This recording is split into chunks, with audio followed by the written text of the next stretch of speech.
प्रश्न संख्या 121। तुलसीदास जी के संबंध में ये कथन किसका है? संसार के किसी भी कवि के विषय में यह निश्चयात्मक नहीं कहा जा सकता कि उसने तुलसीदास जी से श्रेष्ठतर कविता की है। श्याम सुंदर दास, रामचंद्र शुक्ल, मिश्र बंधु, जॉर्ज ग्रियर्सन। सही उत्तर है मिश्र बंधु। मिश्र बंधुओं ने अपने इतिहास ग्रंथ मिश्र बंधु विनोद में तुलसीदास जी के संबंध में लिखा है, हिंदी का जितना उपकार इस एक महात्मा से हुआ उतना किसी से भी नहीं बन पड़ा।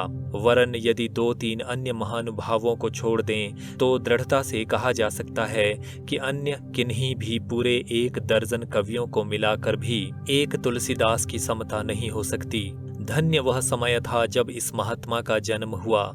धन्य वह दिन था जब इसने हिंदी भाषा में काव्य करना प्रारंभ किया। इस नर रत्न के ऋण से हिंदी भाषा और हिंदू जाति कभी मुक्त नहीं हो सकती।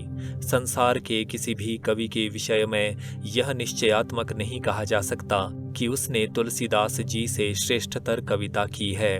अगर आप ध्यान से इस पूरे वक्तव्य को पढ़ें तो आपके ध्यान में ये बात अवश्य आएगी कि मिश्र बंधुओं की जो भाषा है वो आचार्य रामचंद्र शुक्ल से जरा सी अलग है। इनकी भाषा में थोड़े से पुराने प्रयोग आपको देखने को मिलते हैं, जैसे किसी से भी नहीं बन पड़ा, धन्य वह समय था, तुलसीदास जी से श्रेष्ठतर कविता की है, आदि आदि। जब हम आचार्य रामचंद्र शुक्ल को पढ़ते हैं तो हमें अपने आप पता चल जाता है कि इनकी भाषा में थोड़ी सी ज्यादा विद्वता और थोड़ा सा ज्यादा पांडित्य भरा हुआ है।